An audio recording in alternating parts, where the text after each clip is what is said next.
What is going on, New York Giant fans, Seahawk fans, whoever may be watching? Welcome back to a live edition of the Big Blue in the Bronx podcast. Hit the like button if you haven't already. Sub up, share out, turn on notifications so you know when the live stream pops or a video drops. Appreciate y'all coming back.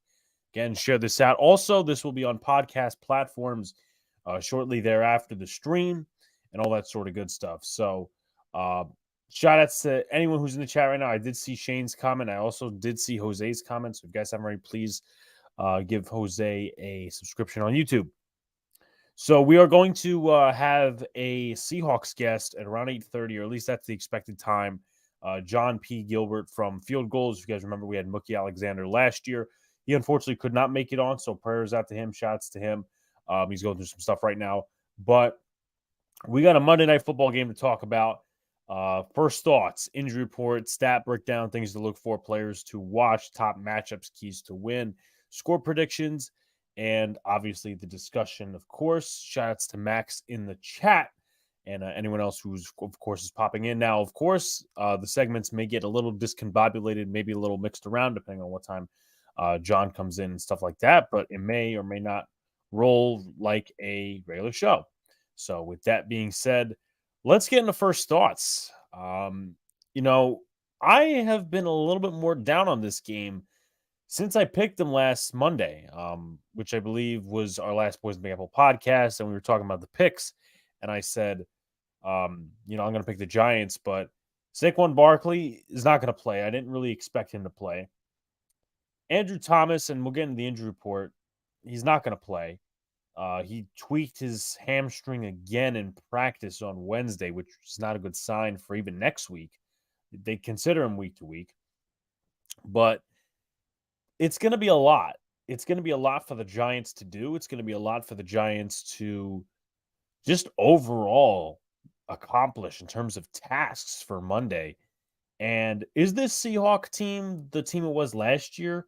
Similar in personnel, but they're not really the same team. I mean, I think they definitely have faults on defense. Their offensive line is definitely shaken up, which we'll get into. But, I mean, compare us to them, we're also not the same team. The defense has totally entered a regression. The offense is stalemate. And if you guys remember last year, they totally locked us down in man coverage. That was the blueprint to stop the Giants' offense. The little bootlegs and the play actions and the quick slants and all the stuff that we did, they shut it down. Cliff Hurt shut it down. And the rest of the Seahawks defense shut it down. They're not playing as good this year, but they could also have a get-right game against us, which is not something we want. So for the Seahawks, I mean, the implications, they obviously got a loaded West. The offense, for them, Geno Smith's doing his thing. Their offensive line is banged up, but again, just to skip over to the Giants side before we get to the injury report, it's season or bust, man.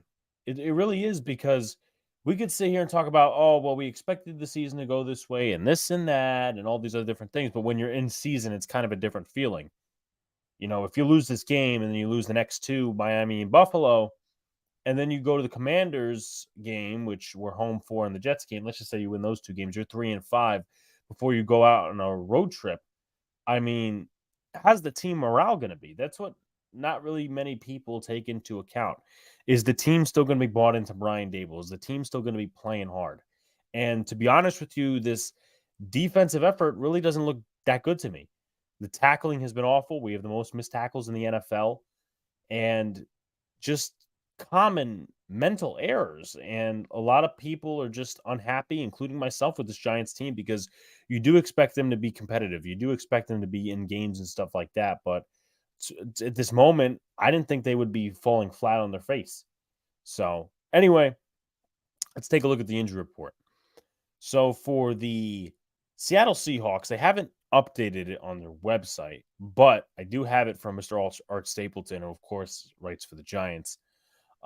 Artie Burns and Trey Brown are out. Trey Brown has been injured, I think, the last week, 2 weeks with an injury.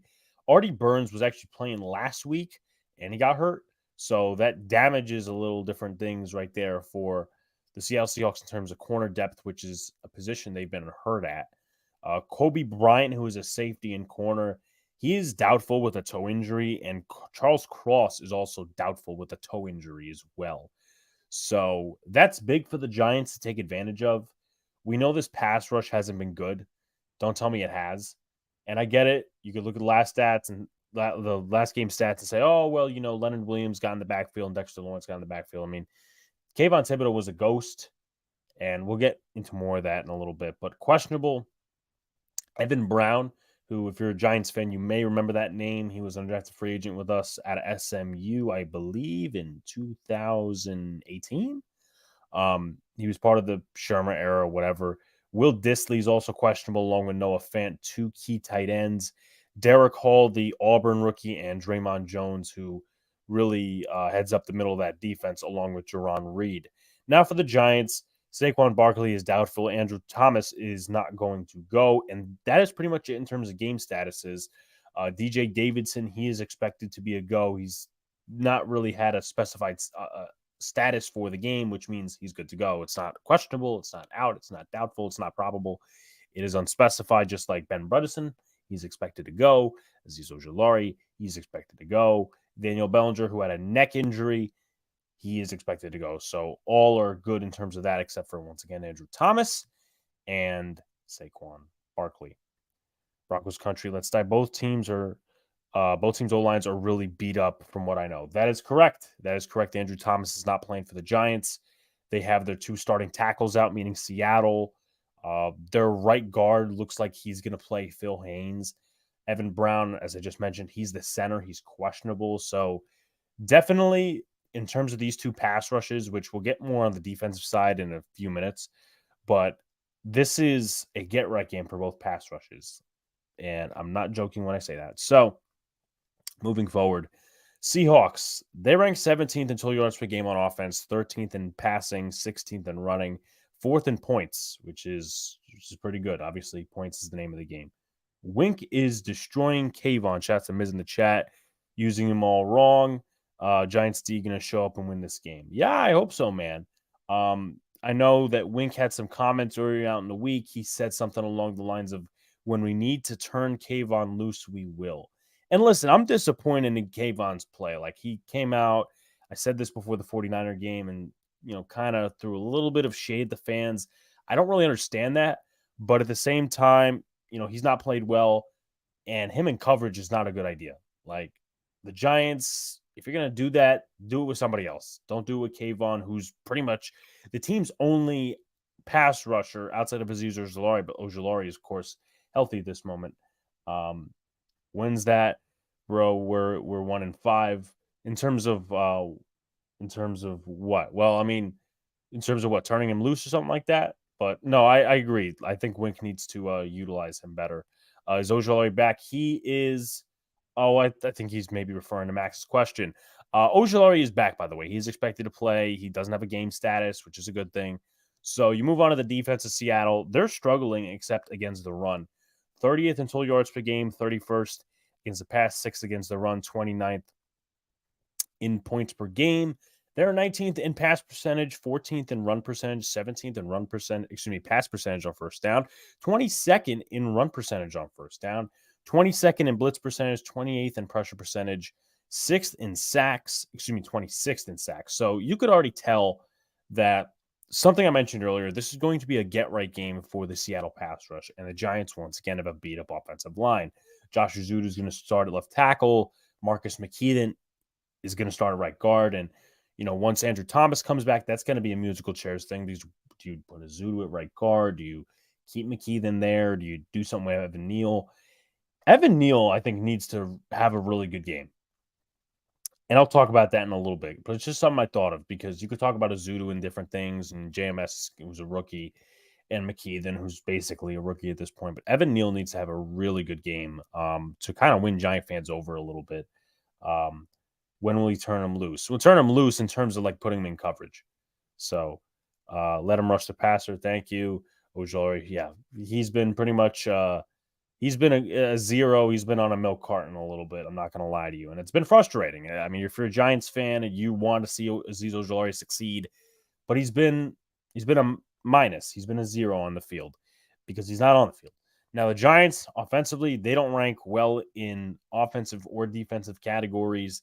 Their best rank is 19th, but 28th total yards, 28th in passing, 24th in rushing, 31st in points per game. Defense, 24th in total yards per game, 19th against the pass, 28th against the run, 30th in points per game, 10th in pass percentage, 23rd in run percentage, 23rd in pass percentage on first down, 13th in run percentage on first down, second in blitz percentage, but we do know that blitz percentage doesn't mean you get pressure. 29th in pressure percentage and 31st in sacks. That, again, needs to be cleaned up this game. They have a beat-up offensive line, and I don't want to say this game's easy because it's not, but compared to the tests you're going to have down the line, it has to be a defensive get-right game. It has to be. There's no doubt about it.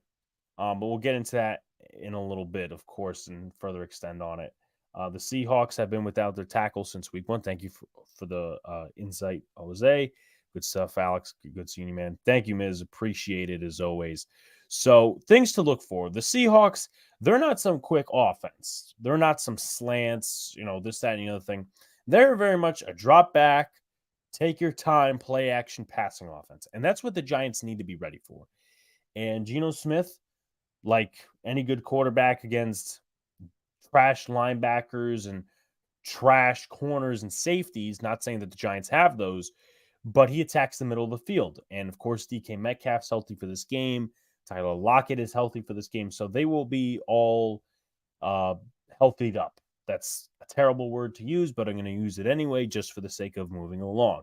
So they have a straight drop back, play action, passing offense, and that's how they create big plays. That's really how they create big plays. I'll include some defensive stats in a minute. Shouts to our guys on Twitter who always do that. Now, also another thing to look for, the Giants, will they open up play action? Will they do quick passes, curls, slants? Now, my thing is this. The Giants, as I mentioned earlier, were very much stonewalled last year against the Seattle Seahawks. You saw all sorts of things not work, and I think Daniel Jones had 13 passing yards in the first half. That's not going to get it done. I don't care what defense, you're playing. That's not going to get it done, right? To go back on the point about the Seahawks drop back passing offense, for Geno Smith this season, 15 of 15, 219 yards, 3 touchdowns, no interceptions on throws from 10 to 19 yards. So pretty much explosive plays, chain movers. Shouts to Bobby Skinner. I'm not going to sit here and not credit somebody. So credits to Bobby on that one for researching and stuff like that. But that's Geno Smith. He's been pretty good with the football in his hands this season. But in terms of the Giants, again, going back to opening up play action, this defense is not what it was last year. They do have similar personnel, as I mentioned. We'll, again, touch more statistically on that in a little bit. But, again, play action, the Giants need to open that up. That is their only way of getting vertical threats and offense down the field. And you don't have a rushing attack. They are one of the best run defenses in the NFL. You're going to need to experiment with that this game. You can't really avoid it because they will easily figure out what you're doing in the passing offense, and then you'll be screwed either way. But I don't think this is a time for quick passes, maybe deep curls, maybe some different concepts they like to run post wheel. I know that was talked about on Twitter and all these different things, but some of those things that you did against Minnesota, some of those things you did against Green Bay last year, whatever worked in play action, you need to start doing that again. And maybe go back in the film room and see, hey, listen, Saquon Barkley was not on the 97-yard touchdown drive that we tied the game with Green Bay. He wasn't on that drive. Maybe we ought to see what we got to do to get Gary Brightwell and Breida involved. I mean, they didn't have legitimate, too many carries or whatnot. I know Brightwell had his first rushing touchdown, but listen, obviously you're going to have to get more guys involved with the absence of Saquon Barkley. What is up to Daniel Berry Sports? We got to use Hyatt more too. Yeah, I'm definitely going to touch on that. I think they got to use Jalen Hyatt more. There's no excuse. I know they talking about, well, we got to get him more involved. No, listen, I get it. If he was some developmental pick in the 5th round and but he's already shown that he can be a vertical threat in this offense, that he could be an impact in certain areas. And the Giants didn't use that last game. I get it. They did do a deep shot, but it was to Slayton, and the ball wasn't, necessarily put in the right spot. Then you also had the deep shot to Darren Waller, which was pass interference. But, that just has to be on a consistent basis for this game. The Giants need to go out there and score 20-plus points, and I get it. Usually I would say 25 to 30, but the Giants have set the bar so low in terms of scoring points that we have to say 20 because, let's see, other than the game against the Cardinals, the Giants have not scored 20. Haven't even scored 20 combined. Other than that game, was it 13 or 12? It was 12 against the 49ers and nothing against the Cowboys. So, again, and it's also a point that the Giants need to get off to a good start. The Giants haven't had a first half touchdown since the Colts game. When you're talking about regular season, that's not good. That's not how you operate in the NFL. It's not all about second half adjustments because you could start a game like shit and finish like, gold. You could finish really well. But if you start off really bad, it's, like, for instance, I think Colorado lost today. I'm pretty sure they lost to USC. They started out like dog shit, but they finished well. But the problem is they were too behind in the beginning against Caleb Williams to even prompt mount a proper comeback. So, again, we want to talk about, you can finish good and all this other stuff. No, you got to start that way too. The Giants for the last few years have not been playing a full 4 quarters of football, and it's pissing me off to no end, to be honest with you. But also, again, Seahawks and man coverage, flashback to 2022. Again, much of the Giants' personnel offensively in some ways has not changed. Now, Hodgins was not kicked in yet. We'll see him probably. Sterling Shepard, he was on the ACL injury. Darren Waller wasn't here yet. There's a couple other guys that weren't here, so it was really just Slayton and a bunch of scrubs. This is an upgraded receiving corps. We talk about, the Giants have speed on offense. This is a game that you need to get that right. Absolutely. Like, there's no doubt about it. You have to get that right. But let's move into the players to watch real quickly. So I'll start off with Geno Smith, and his completion percentage is really good at a 68.9, 4 touchdowns, a pick, 5 sacks taken, 736 yards. You look at the backfield, Charbonnet hasn't gotten many carries. If you guys don't know who that is, he was their draft pick at UCLA, has no touchdowns yet. He's got about 73 yards on the ground, but Kenneth Walker has been their main back, 4.3 yards per carry, 4 touchdowns, 204 yards on 47 touches. Their targets, DK Metcalf is their lead receiver at 234 yards on 15 receptions with a touchdown, 4 catches over 20 yards, 2 touchdowns, 13 receptions, 103 yards for Tyler Lockett. Noah Fant is also factored in there, along with Colby Parkinson, who's trying to, come on the scene this year. He's been with them for years, but him and Fant just seem like, I can't say an underrated tight end duo, just a safety blanket for Geno Smith in that offense. And, of course, you have to factor in the rookie JSN, Jackson Smith, and Jigba. And Will Dissly, he's going to play too. So you have that. The expected O-line right now, many have, I would say, assumptions about right guard. Can't say for sure, though. Stone Forsythe had 2 sacks allowed so far this season. Charles Cross is doubtful, so he's not going to play. Stone Forsythe was a draft pick, I believe, in 2020 or 2021 out of Florida. Then you got Damian Lewis, who's been there for a few years. Evan Brown, we mentioned at the beginning of the show. He was a former Giant. Anthony Bradford, he's their draft pick from this year, but I don't think it's going to be him this time around. I think Phil Haynes, who's a guy that's been there, he's probably going to get the reins. He was a 4th-round pick out of Wake Forest in 2019. And then Jake Curhan will likely get the start at right tackle. He's out of California, an undrafted free agent from a couple of years ago. And that unit has allowed 5 sacks. That's not bad for 3 games. That really isn't. But let's see. They face the Rams, which is a pretty good pass rush with Aaron Donald in the middle.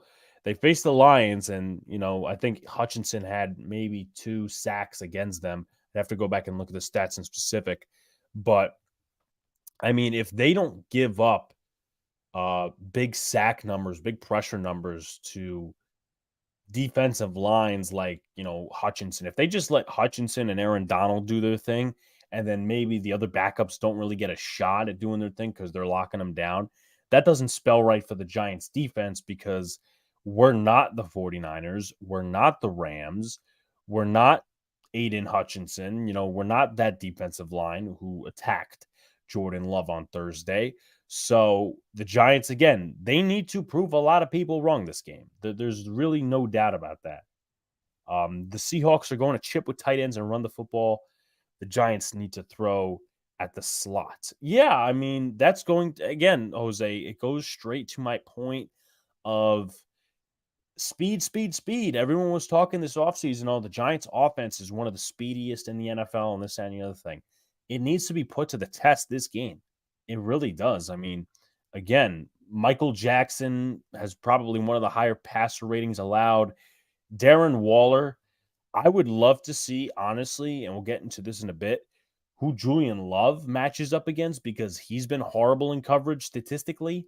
So, again, it's just going to be interesting to see. Now, you take a look at the defensive side of the ball. Jaron Reed has been their best interior defensive player this year. 2 sacks, 6 quarterback pressures, 6 quarterback hits, 13 tackles. Bobby Wagner, 33 tackles and a tackle for a loss. You have Tariq Woolen, who's coming back. He wasn't really designated with an injury this week. He was taken off the injury report specifically for him. He's given up 2 completions on 3 targets, 70.1 passer rating in 2 games. So that's not really a good sample size to measure him off of. But last year, he was, I would argue, the second best rookie corner in the league outside of Sauce Gardner. And it was really unexpected, too, because he's a guy that came in as a 5th round pick.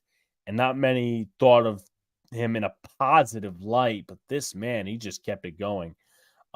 Davon Witherspoon is a guy I really liked. I really, really liked him out of, I believe it was Illinois that it was his college. And I was scouting him, in the pre-draft process because the Giants obviously needed a second corner. They got Deonte Banks, and they weren't really high enough to pick Davon Witherspoon. And I was honestly shocked when the Seahawks went with Witherspoon because I'm like, that's just another tool for that defense to play with. And he hasn't been terrible, but he's, the stats are misleading in a sense, right? You look at the completion percentage, it's not bad. It's 41.7.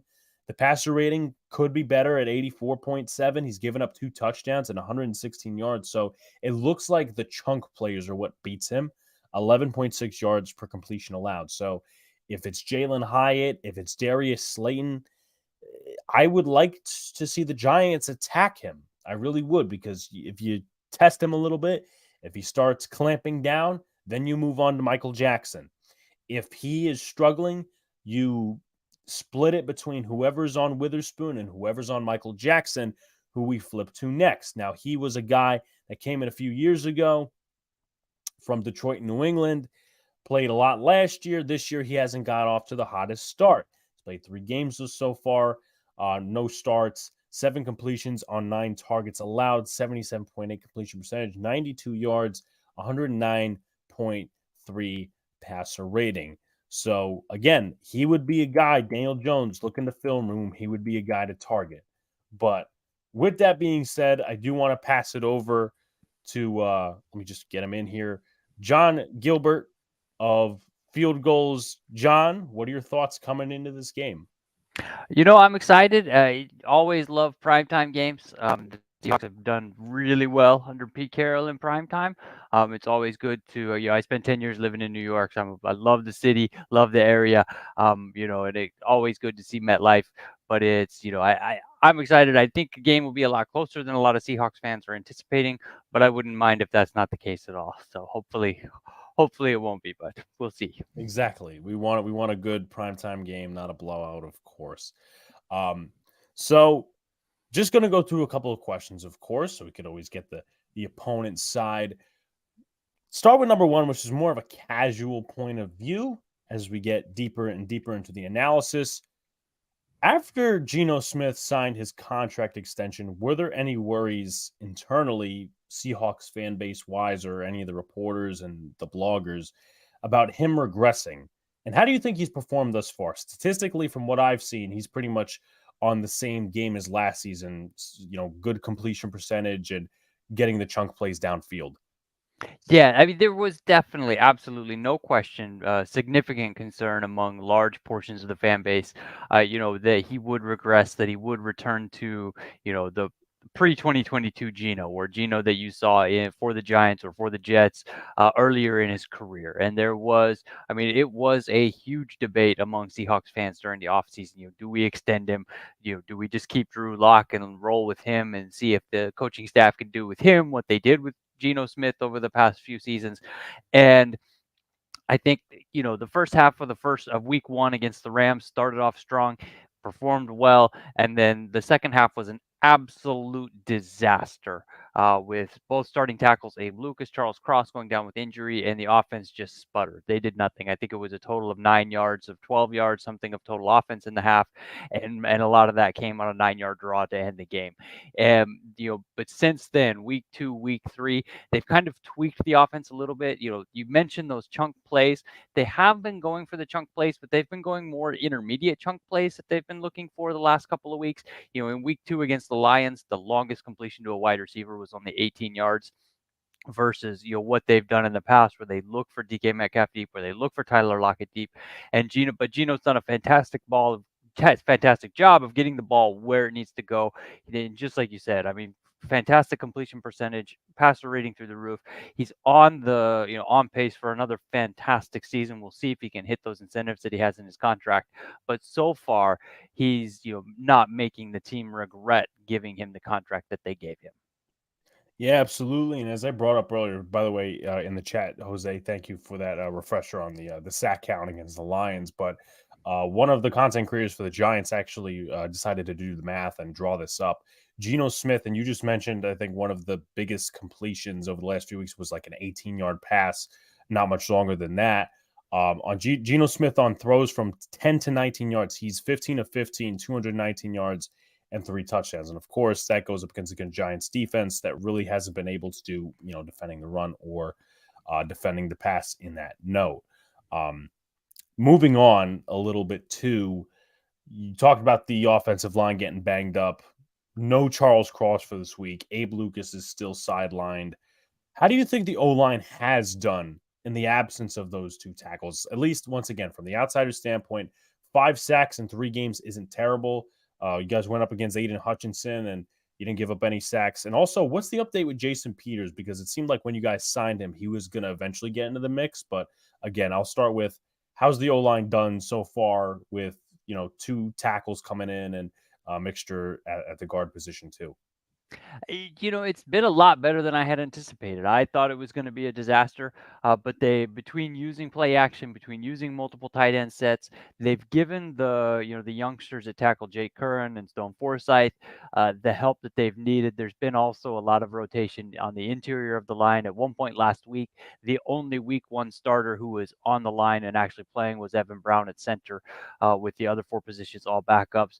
And they performed well enough to come away with a victory. So it's been very impressive to see what they've been able to do and deal with the way they've dealt with all the injuries up front. If they do run up against a team with a significant pass rush, I wouldn't want to be playing against the 49ers or the Eagles, with that kind of offensive line put together. But it's, so far it hasn't been an issue. And a part of that, like I said, it's been, using multiple tight end set. It's been using play action to buy a couple, 2-3 extra tenths of a second, and Geno just getting the ball out where it needed to go on time, rather than running around like Russell Wilson used to do and eating a lot of sacks. Yeah, definitely. I was about to say, are you, and you kind of also half answered this too, are you at all concerned with the interior? Because obviously your tackles seem to hold up well. Obviously that's helping with the chipping of tight ends, but also who's going to start at right guard? Because there's a little bit of thing on Giants Twitter. I know one of the beat reporters said it's going to be Anthony Bradford. I also didn't see a injury designation for Phil Haynes. Is it going to be Phil Haynes at right guard? We're not really sure. Phil Haynes has been the starter. Anthony Bradford is likely the future. And so Bradford performed well when he was put into the game last week in his first action. And so I wouldn't be surprised if we see him if they want to, give Haynes a little bit of rest. It's a calf injury, and obviously, you don't want to aggravate that. The Seahawks have an early bye, so they have a week 5 bye. So you give him if they give him the week off, or they have him, off the bench if they need him, if Bradford can't handle it, just to make sure that the calf is not an issue. Um, but I think it'll come down to it'll be one of those things where Pete Carroll likes to play things close to the vest and not really share everything, so that you see how much of an information advantage it really is with the opponent not knowing exactly who they're going to be going up against. I don't know, but it's Bradford and Haynes they're similar builds, they're similar styles of play, at least from what we've seen so far. So it's just a matter of which one of them the Giants are going to be going up against. Yeah, definitely. And making a transition over to the defense right now, and the Giants don't really rank well in this area either. They're low 20s in pressure percentage and 26 in sacks. I'll go one by one in terms of questions. What do you think this is due to in terms of the lack of pressure and the lack of getting to the quarterback? I mean, they've got guys who can rush the passer.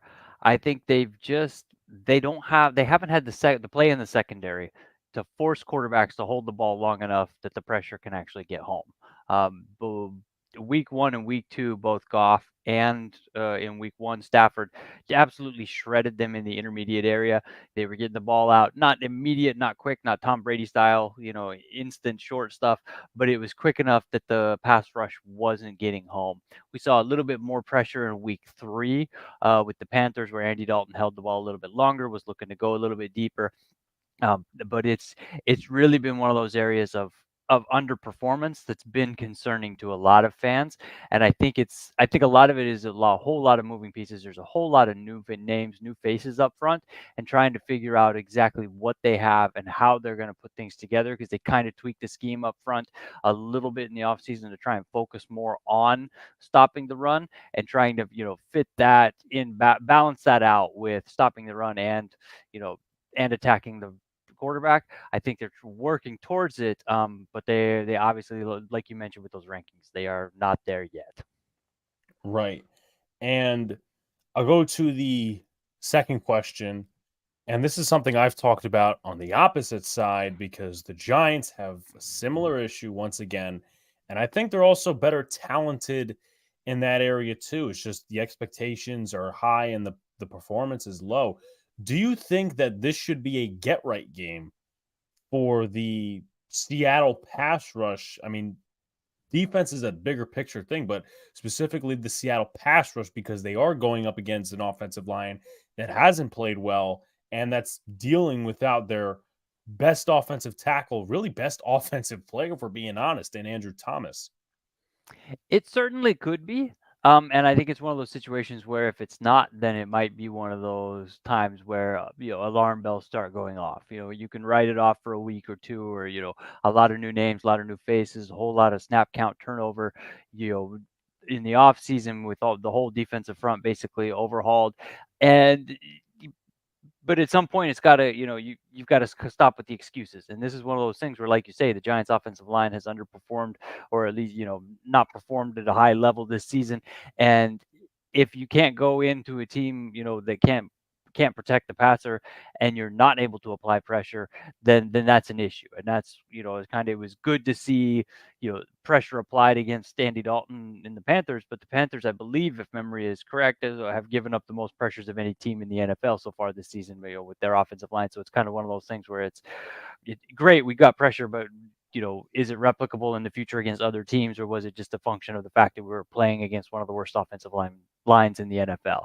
I think it'll come in fits and spurts. There won't be, we're not going to see a dominant performance from the Seattle defensive front. I don't think, it's not like Daniel Jones is going to be on his back every time, as soon as he gets the ball and hits the back of his drop every play, but I won't be surprised if he's under pressure enough that it influences his ability to do what the Giants want to do on offense.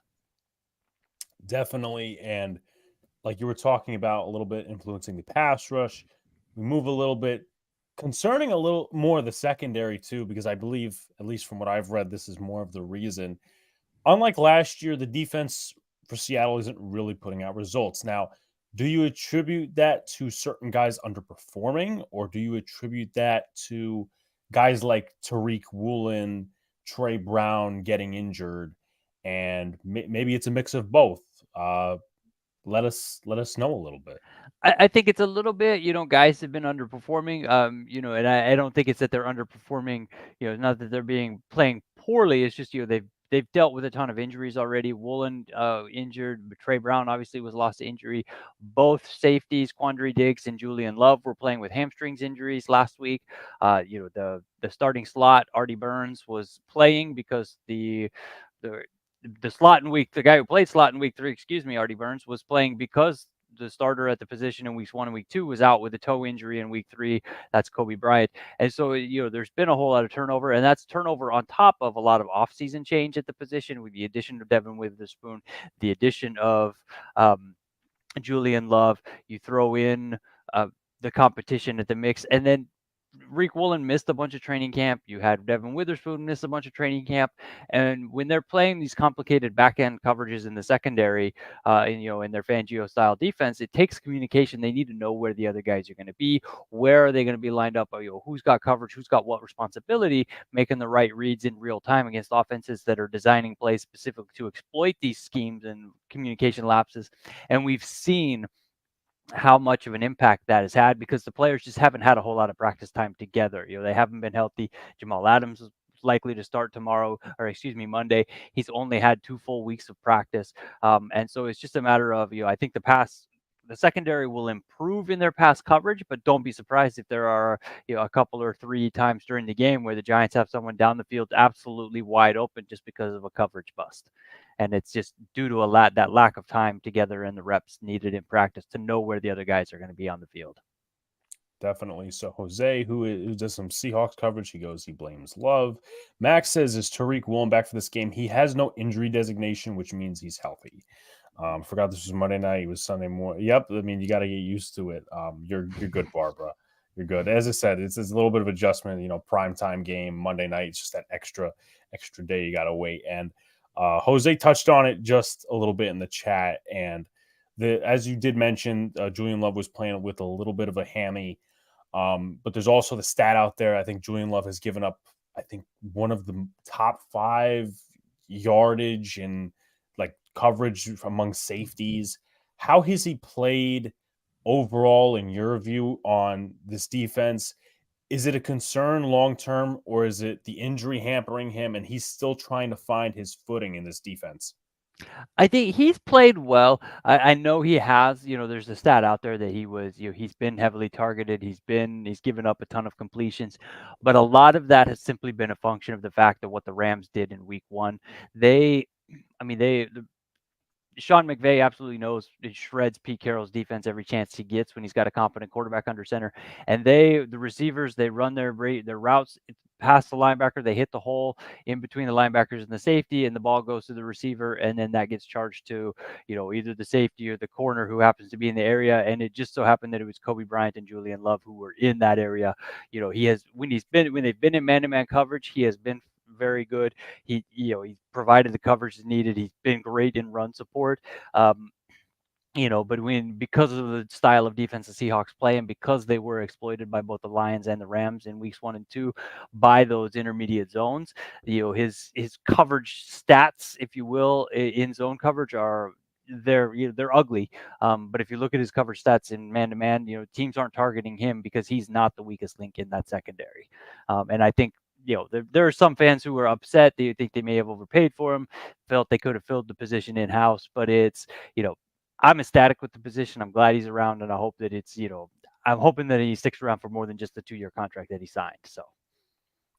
Yeah, definitely. And I touched upon this a little bit before you came on, is something that the Seahawks did last year, and it's similar personnel, which goes along with the question I have, is they really put out a blueprint last year on how to solve and how to really stop this Giants offense by playing a lot of man coverage and just stopping all sorts of different things. Are the Seahawks defense a little bit more of a zone team? Are they a man team? Do they have a balance in terms of that? They're pretty well balanced, and we haven't gotten it. We haven't seen enough because they've tweaked some things in the secondary this year, but it's about a 60-40 split, man zone or zone man, excuse me. And they're, I think they had success shutting down the Giants playing man coverage in 2022, in part because, if memory serves correctly, the Giants were missing the top 3 wide receivers on the roster at the time due to injuries, and so they were playing guys who they were not expecting to be playing, and not, it was you're not being asked to shut down guys who are going to wind up in Canton one day. So they certainly have the names and they have the talent at cornerback between Devin Witherspoon, Tariq Woolen, Trey Brown will you injuries, all that, but they have the guys who can compete at cornerback, but it's, going back and forth between the zone and the man, and sometimes there's those communication issues. We've seen it at least once each week where someone just winds up completely wide open in the secondary and it goes for a long score or a deep play to set up a score. So it's, I think they should have success against the Giants. They're not going to be a defensive juggernaut like the Legion of Boom that's going to come in and shut things down. But I don't think Daniel Jones is going to throw the ball all over the field like Matthew Stafford and Jared Goff did against this defense. True. Jose says he's worried about Julian Love. Bill says there may be busted coverage, but is Daniel Jones going to see it? That's my big question. That's my big question too, to be honest. And if he doesn't, I'm going to be a little bit more than pissed. I might have a rant on Tuesday. Who knows? We can still win. Protect Jones. Let him throw it. Maybe mix in some no huddle throughout the game. I mean, yeah, but you don't really want to always go off no huddle because I mean that's really kind of saying that Daniel Jones is like Zach Wilson. My worry is the trenches because as long as we play Hyatt, I know nobody can guard him. Yeah, Hyatt, as I said, it all comes down to execution because, I mean, the O-line is going to be one thing. I know the Seahawks are looking to kind of get it as a get-right game for their pass rush, and the Giants O-line, on the other hand, they want to prove something, but at the same time, this offense overall in general has to prove something because I was mentioning it for the 50th time on the show. We were convinced speed in the offseason with the weapons, and it just hasn't shown up yet because of the execution, not everyone playing to their expectations. But speaking of expectations, I'm not going to say so much more for this Monday because he is coming back from missing a long time due to, I believe, I forget what injury he had. But Jamal Adams, what do you expect big picture?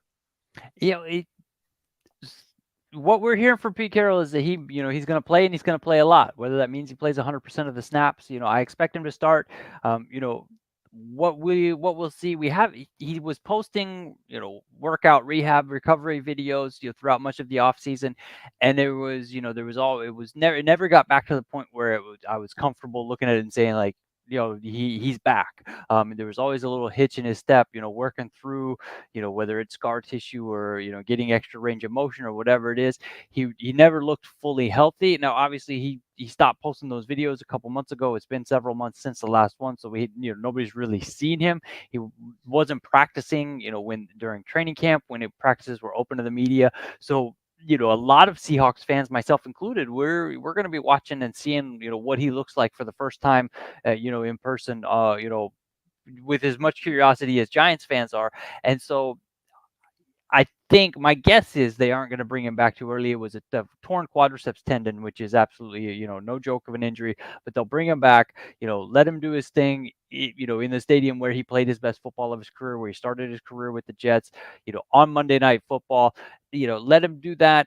And we'll see what it looks like. I don't think they're going to ask him to be a whole lot in coverage. I'm expecting a lot more of, what we would expect from a strong safety, a box safety, a lot of run support, potentially a lot of blitzing, where he's not asked to stick with a wide receiver who may be running at 4.35 or a 4.40 as his knee continues to recover. He's got the bye week in the next week out, afterwards, just to see, what things look like. But I'm just excited because he'll bring energy on the field, and the defense. My concern is that the defense might be so overhyped that we wind up with, whether it's a roughing the passer penalty or a, unnecessary roughness on a defenseless receiver, whatever it is, a stupid penalty that adds 15 yards to a play, leads to a scoring drive for the Giants, or, just something, a busted play, overhyped, and that, somebody winds up in the end zone with a free 7 because somebody forgot to do their job because they were so overexcited. So.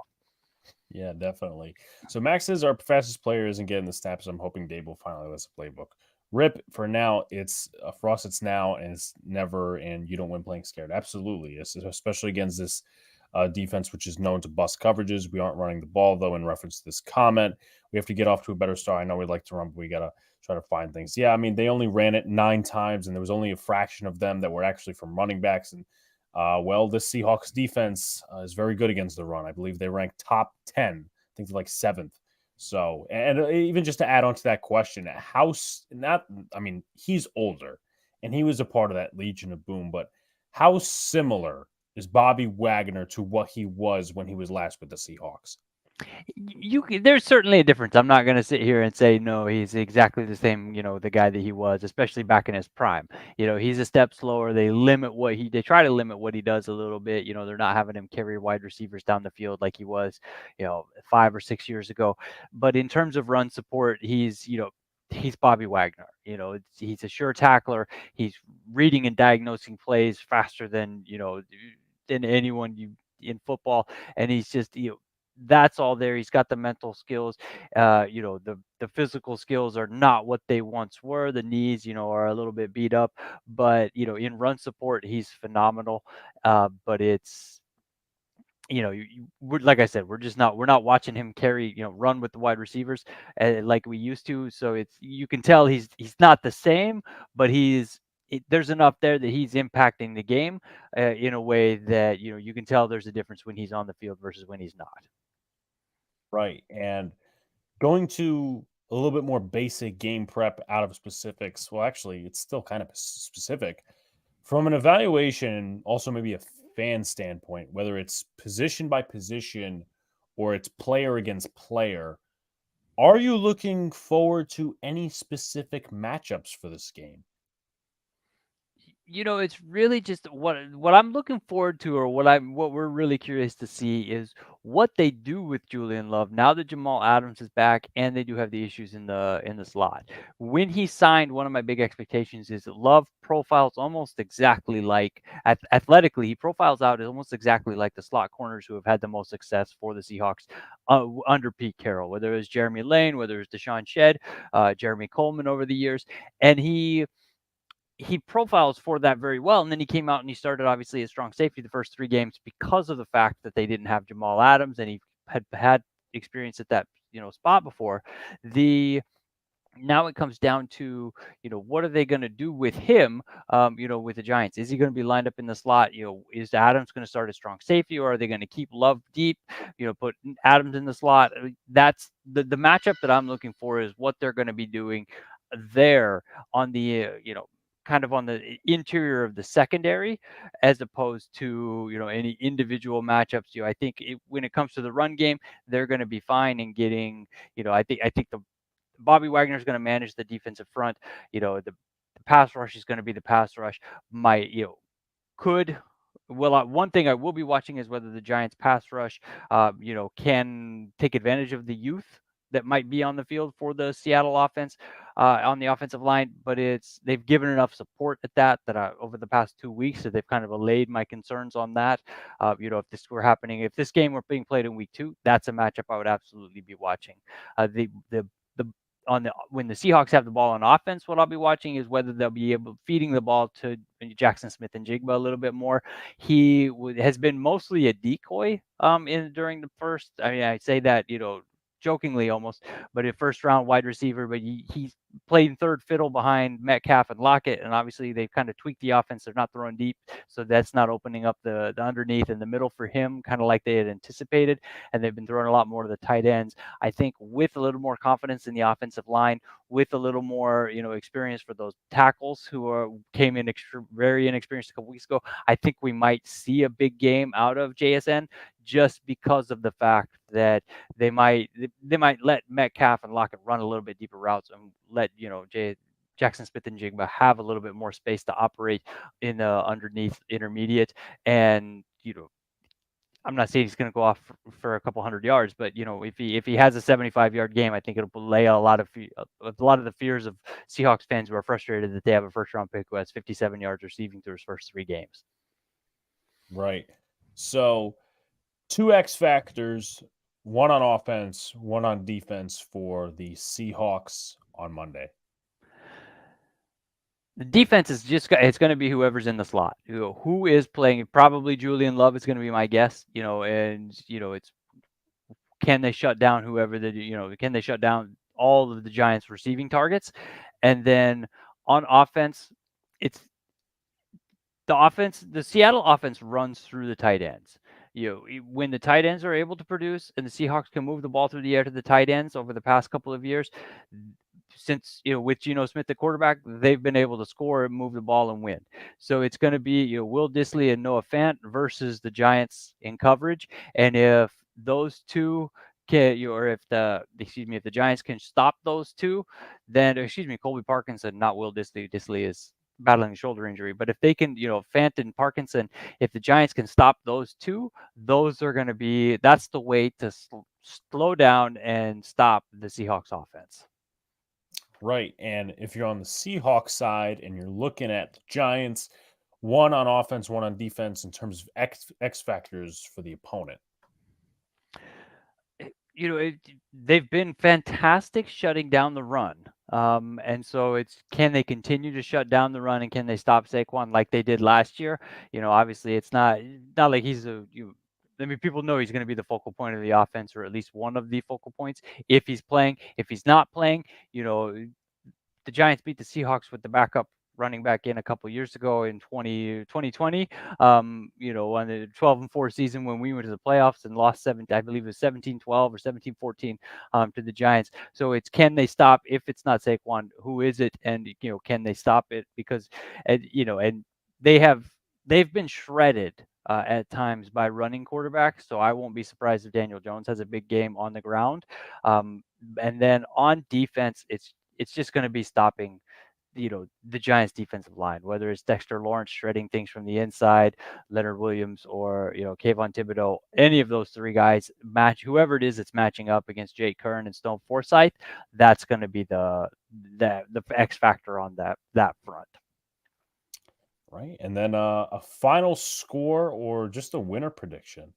Yeah, I'm hoping Seattle comes out of this game victorious. Typically when teams from the Pacific time zone play against East Coast teams in prime time, the Pacific time zone team has the advantage. I think Seattle has a slight talent advantage, scheme advantage, not necessarily scheme advantage, but it's, systemic. They've had the system in place with Pete Carroll a little bit longer, a little more comfortable, a little more experienced under the lights. And I think Seattle comes away with a win. I don't think it'll be a blowout, maybe something 30-25, 31-24, something along those lines. But I would not be surprised if it's a game that goes to overtime and is, 27-24, something like that. Yeah, definitely. And then I've put the link in the chat. Where can people find you and your work? I'm a deputy editor at fieldgulls.com. If you want to follow me on Twitter, I am at John P. Gilbert NFL, and always happy to, thank you. Appreciate you having me on. Always happy to talk Seahawks, talk football. So, of course, we'll see how this game unravels. John, I appreciate you taking the time out of your night and chatting it up with us. See you later, and good luck on Monday. Thank you. Good luck to you as well. And anytime. Appreciate you having me on. All right. So, not done the show yet, but I just wanted to obviously include John here. So we do have a couple more things to go over before we get out of here for you guys. And of course, once again, definitely check out John's work. He does a great job over there as the deputy editor.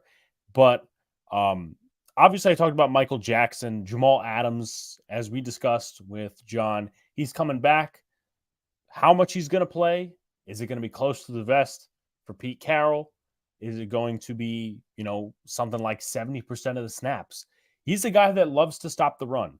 I mean, we saw that, in the Jets game a few years ago when Saquon had one rushing yard. So if he is as healthy as everybody thinks, if he's as healthy as a horse, he's going to be an impact. Now, Julian Love, right? We talked about him a little bit. Yardage-wise, he's given up 292 this season. 70.4 completion percentage in coverage, 130.5 passer rating, which is the worst passer rating of his career. He's already on track to give up the most yardage of his career in coverage. and he's given up 15.4 yards per completion.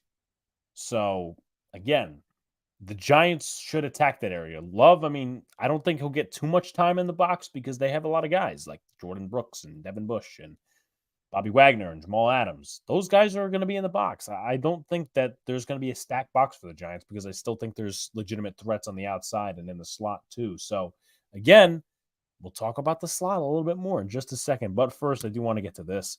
And that is, of course, our ad, SeatGeek. So if you guys are going to a concert, if you guys are going to a game, parking passes, all that stuff, you can use our promo code Big Blue in the Bronx to get $20 off your entire ticket order.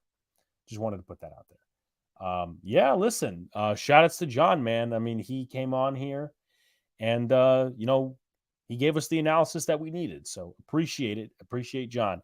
What is up, Robbie? Appreciate you coming into the chat. I don't blame you for feeling confident. I don't feel too confident, but I have hope. Yeah, listen, I'll definitely get into a score prediction at the end to detail my thoughts on this game. And the final thoughts are always going to be a good thing. So now let's go into top matchups as we wind this down. I'm really looking for Darren Waller to have a big game. I mean, against Arizona, he had a great second half. Against the 49ers, he was invisible. He had 2 drops. One was a pass that really was overthrown by Daniel Jones. Darren Waller was brought in here to be an X factor, a number one on offense, right? I mean, we didn't think that Jalen Hyatt was going to be a number one. We didn't think Slayton was going to be a number one. We didn't think Hodgins was going to be a number one. They were just put in certain positions to make it look like that. Darren Waller, again, was brought over to be the number one. And why I say that the Giants sold us on a competitive season because they brought him in. They didn't bring him in because, it's a rebuild. No. They brought him in because they felt they were ready to win. They signed Daniel Jones. They brought in Darren Waller, all these different things. Now, who he's positioned against, don't put him on the outside. I know they did that a couple of times. Don't put him on the outside. Put him in the slot. I want to see who he matches up against because I don't think it's going to be Tariq Woolen. If it is, great. I mean, great, really more for the Seattle defense, but also as well, that would be great for us because that takes away Tariq Woolen on somebody, which could open up other receivers on other corners. And their secondary isn't the greatest. So if he goes up against Julian Love, Daniel Jones, you beat that rock 100 times out of 100 until they start bracketing him. The next one's Jalen Hyatt versus Davon Witherspoon or Michael Jackson. Witherspoon, he's been, again, you look at stats, it's an iffy story. He just gives up chunk plays. And Michael Jackson, he hasn't been good in the limited time he's seen. So I'm really looking for Jalen Hyatt to be involved. Like, that's going to be one of those guys that needs to be. I don't care what the situation is. He needs to be involved, or else there's no reason there's really no reason. I mean, he's an immediate impact. Shouts to Joe in the chat. Robbie says, why couldn't we put together even a half decent running game by committee in case Saquon goes down? Can't anyone else give us anything? That's going to be big for this game. I mean, I didn't necessarily disagree by optics, what they did last game with it, but at the same time, you're one-dimensional. I mean, they ran it at the wrong times, in my opinion. But again, you only run it 6 times. It's not going to be key. Maybe, I think the Giants really have to go out there and create second and shorts and third and shorts and third and mediums. You really want to be medium, but third and shorts, second and shorts, really don't want to get to third down. But that's when you run the football, right? You don't really want to run it on first down because this Seahawks defense is really good against the run. And then you run the football and you're at 2nd and 9. And then you're put in a position to where it's an incomplete pass and you're at 3rd and 9. That's not gonna bode well. And again, last year the Giants were pretty much in a similar situation where Saquon was the pounding rock and he didn't look too good. He's not even in this game right now. Like, he's doubtful. He's not going to play. So in terms of balancing the run, they need to do that. They need some creativity, man. Paris Campbell, do an end around to him. I want to see what Eric Gray looks like. I know that he's probably not going to get a majority of snaps, but I mean, we got to see what he's got at some point. Chris with the super chat. I appreciate you, man. He says, long-time Twitter follower, first-time super chatter. Why are they limiting Isaiah Simmons? They should utilize him more. He can also stop the run. So I will answer that, my man. As far as that goes, I think he's very good on third down. I think he's very good on third down. Now, I don't think he's going to be used as we would like this game because Micah McFadden had an excellent game last game. And that's not really going to push Bobby Okereke out of his role either, just because he's not been good. And he hasn't been good. Let's be completely honest with ourselves. But I would like to see Simmons more. I feel like they should start opening up the playbook more on defense. The defense hasn't looked good anyway, so you might as well just throw him out there. And, I know that people are very antsy and very weird about blitzing and stuff like that. They blitz too much, they blitz too little. Your front four hasn't gotten home, so you kind of have to blitz. But at the same time, if it's in a situation where, it's a 3rd and 13, you don't need to be blitzing. Just put up 3, drop, how many in coverage. So I think that you should use Simmons more. I think next game is going to be primed for him, being that the Dolphins offense is filled with a ton of speed. But again, I don't disagree with you. I really don't. Hyatt needs to be on more snaps, even if it's just a decoy. Just my 2 cents. Absolutely. Absolutely. Needs to get Hyatt involved more. And I get it. Like he said in a press conference, and I'm not trying to rip the coach too much, but he's like, well, we got to get Jalen Hyatt involved. Well, who's in charge of that? You, Kafka, and Mike Groh. That's who it's up to. I mean, Daniel Jones too. Like when he's on the field, if we look at the All-22 after this week and they involve Jalen Hyatt more and Daniel Jones is not seeing him downfield, we're going to have a big problem. I'm just going to say that right now. We move to something I was just talking about with blitzing and all that. The interior. Dexter Lawrence versus Anthony Bradford and Evan Brown. Now, this is a player, Dexter Lawrence, that has not officially gotten to the quarterback this year, but his quarterback hits, his pressures, his ability to eliminate double teams is not something that you're going to see on the stat sheet. It's something you're going to see in the film room. And I've recognized it. He has been ultimate Dexter Lawrence. Like that's who we drafted. That's who Wink and Andre Patterson have developed this guy to be. That's fine. And I think he could take down Evan Brown. I think he could take down Phil Haynes or Anthony Bradford, whoever they start at right guard. That's not really my worry. Everyone else doing their job is my worry because it can't just be one guy in the middle of that defense. Leonard Williams versus Damian Lewis. Leonard Williams is going to be in a one-on-one situation probably about 99.9% of the time, maybe not even that, right? And they'll obviously have the rotations with Ashawn. They'll have the rotations with this guy. And I don't know if DJ Davidson's going to be on the field as much, being the elbow injury sustained last week. But, how many one-on-one matchups did he get against Aaron Banks last week? And he did make more progress, but this is a guy that's getting paid like $30 million a year on the cap hit. We need him to perform a little bit better other than to just do the dirty work. This one is another one, and I know you guys will agree with me. Kayvon Thibodeau versus Jake Curhan. And, of course, you could always flip it to say versus Stone Forsythe. Kayvon Thibodeau has to have a ball-out game. In my opinion, he has to have a ball-out game this game. I'm not going to say it's over, but I think alarms are going to start ringing even more if he doesn't have a blowout game. Because I'm not expecting him to be, 3 sacks, 5 quarterback hits. I'm not expecting that because he's gotten off to a slow start and he's not going to just bust out of nowhere. That's just not going to happen. But Jake Curhan, he's an undrafted free agent. He's an average tackle. Kayvon Thibodeau was drafted at 5 overall. And Wink needs to stop this shit with putting him in coverage. You want coverage? Go put Isaiah Simmons in coverage. You want to use him more. So, Thibodeau, again, I get it. Week 1, he didn't have a lot of true pass rush sets.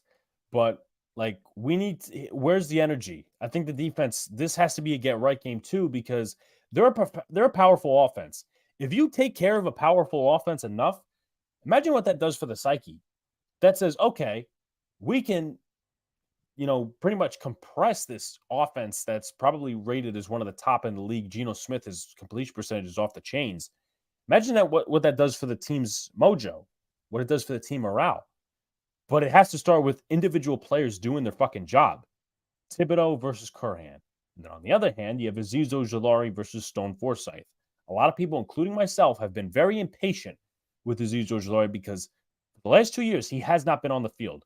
Mind you, he's bulked up, but that can be bad because if you tweak something, you can be out a few weeks. Azeez was that way last year. This year so far, he's in that route. So he needs to get on the field. He really needs to get on the field, and he needs to make an impact. I'm tired of the excuses. Yeah, we've had only one good half, and that's against the Cardinals. That's it. That's like a quarter of a win, and then everything else is just an L.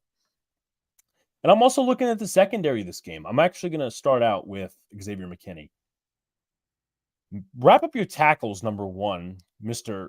Tackling is not a, concern. I don't get his comments. I really don't. I think I said that on one of the shows we did this week is like, I don't get it. Like, why would you come out and say something like that when that's the complete opposite of what you're really supposed to say? Like, Michael McFadden came out and said, hey, listen, our tackling, we need to make it an emphasis. That's true speak right there. That's true leader speak. Not that Michael McFadden is like this great leader, but McKinney, he needs to go out there and wrap up his tackles. Stop ripping the fucking ball out because the Giants haven't been getting takeaways. It just hasn't been happening. And this is a team that really doesn't give up the ball that much because Geno Smith, he's very good with the football in his hands. And he also needs to cover the tight ends. We heard John say it. Colby Parkinson, Noah Fant. Disley, he's been dealing with an injury, so I doubt they target him a shit ton. But Fant, who they got in that Denver trade, and Colby Parkinson. Parkinson is not really thought of as much, but trust me, he's a factor in that offense. You want to talk about, covering DK and all these other different things. When they do their play actions, when they do their bootlegs and their rollouts, Colby Parkinson gets a lot of the attention, and a lot of people aren't talking about that. But back to the secondary, this is where the battle gets really interesting because you got Adoree Jackson-Banks and Trey Hawkins fully healthy. Of course, last week there was a couple of injuries, but these guys can really scare a defense. DK Metcalf is already a very good elite level wide receiver in this league. I think he's still a little bit underrated personally. Tyler Lockett is still performing.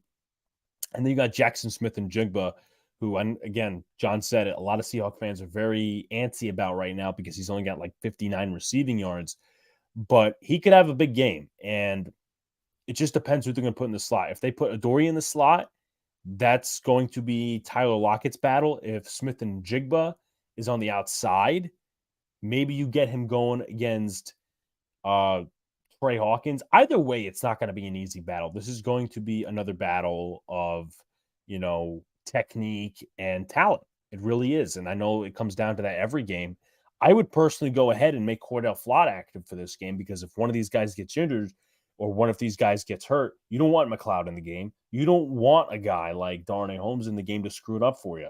You really want to go in there and put your best foot forward. And you drafted Flott in the third friggin' round last year. I mean, you got to put him on the field. So let's get to the last two things. Really three. Keys to win.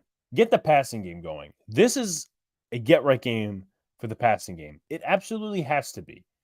Talked about the Giants shifting more of a passing game type thing with Hyatt and Waller and Campbell and all these different guys coming over. Show us Monday night that you absolutely mean it. Show us. This is not a good defense against the pass. Busted coverages everywhere. Daniel Jones needs to take advantage. Stop with this, this defense gives him this, that, and the other thing. No, we got to take shots. We got to take risks, right? This conservative approach is not working. And you can start asking yourself, is it Daniel Jones after a while? Because this conservative mindset's not going to work. That's not how you win games in the NFL.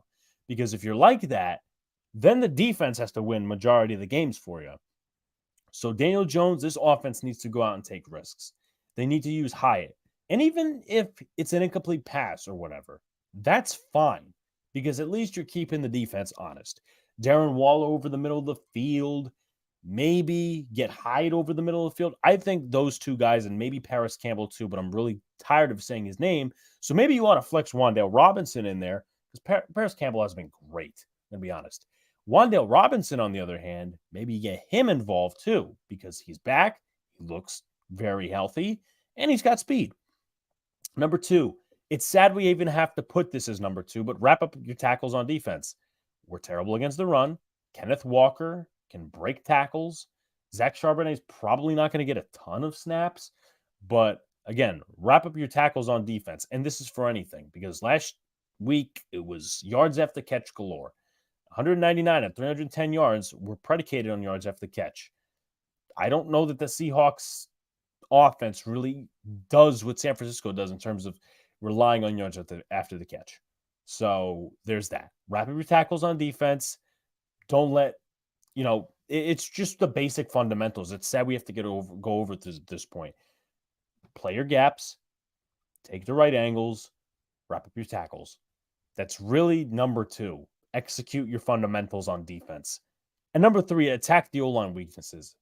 They didn't give up a sack against the Lions. For the most part, they held up, week 3 against the Panthers. Struggled a little bit in week 1. This is an expected unit that was supposed to do things this year. We were talking, Aziz is going to do this, and Kayvon's going to do this, and Dexter and Leo are going to do this. Dex is doing his job. Leo's coming more onto the scene. Aziz and Kayvon, this is your game. This is your game. Stone Forsythe, he's not like he's some elite tackle in this league. He's not Jason Peters. Jake Curran's not Lane Johnson. So you know what? And even then, you're supposed to put up a fight because Kayvon was 5 and Aziz was 50. So there's that. We'll see if I missed anything in the comments section. Gino doesn't utilize DK enough. He's their lead receiver right now, but the leader in touchdowns is Tyler Lockett. But he uses a lot of different receivers. But if the Giants leave DK wide open, or if they're not covering him well, I think Gino's going to see. I think he's smart enough. You never see a guy who's been as bad as Geno Smith for almost 10 years, then all of a sudden he's great. I think we should beat him, use Bellinger, Hodgins, Slayton. Yeah, we got multiple options, but again, it's all about execution. So, my score prediction, 24-20 Giants. 24-20 Giants. I haven't predicted a win in 2 weeks. I said we lose the 49ers. I said we lose the Cowboys. But I'm going to go Giants 24-20. Now, this is part of my final thoughts. I will say, like I said in the beginning, if the Giants don't win this game, the season is over. Because the team morale will not be up to the point to where you win 2 games before the road trip. And I'm not talking the road trip coming up. I'm talking about the road trip afterwards. Like, you play the 2 teams in the AFC East. Then you're at home versus the Commanders and the Jets. Let's say you win those 2 games and you're what? 3-5? Yeah, I think you would be 3-5 or 3-6. I think you'd be 3-6 at that point. Whatever the record is, 3-5, 3-6. 1 loss doesn't really make a difference in team morale. It can, but for this scenario, it doesn't. And then you go on the road, the Raiders, the Cowboys, and Washington. Even if you win 2 out of those 3 games, which is, a very tough task considering you're on the road. I mean, the team morale's not going to be there. The defensive effort's not going to be there. And you know what? Something that we may have to get into at some point if the Giants are bad enough is who's going at the deadline. Adori's not going to be here next year. Leo's not going to be here next year. In terms of contracts, they may get re-signed. We don't know. But that's a conversation that will be had in the Giants organization if they don't win this game. And you don't want to really prompt it at that point because you can have your 2 wins and your 2 losses with Monday, right? Let's just say they win. Whatever, 2 losses against Miami and Buffalo. Not great. You move on. You beat the Commanders and you beat the Jets. And then you go on the road versus the Raiders. You say that's a win. You lose against the Cowboys. You say it's a win against the Commanders again. And then you're at the Patriots at home. By week 13, that should put you, 6 to 7 wins. I might be forgetting opponent. But we can't even talk about the future weeks if we don't take care of our business right now. So I appreciate you guys sticking in chat. Let's see what else we got in the chat. Options are there. But DJ has to make the reads. And that's my concern. Again, if the All-22 shows up on Tuesday and he's not making those throws and he's got ample time, I'm not going to be happy. But we appreciate you guys sticking in the chat. Like, comment, subscribe, do all the good stuff. Turn on post notifications so you know when live stream pops or drops. Just some updates for you all in terms of the channel. Also, share us out and Apple Podcasts. Give us 5 stars. Tomorrow morning, we got the Rise and Rush podcast at 9:30. So if you're looking for fantasy advice We're doing 3 game previews every single week. Next week we won't, but I'll explain that further on another day. We do 1 game preview for John, 1 game preview for me, 1 game preview for Luca. That's not New York related. That just seems very appealing to us. Like tomorrow, I know I'm doing the Bucks Saints game because that's a Jameis Winston type of revenge game, if you will.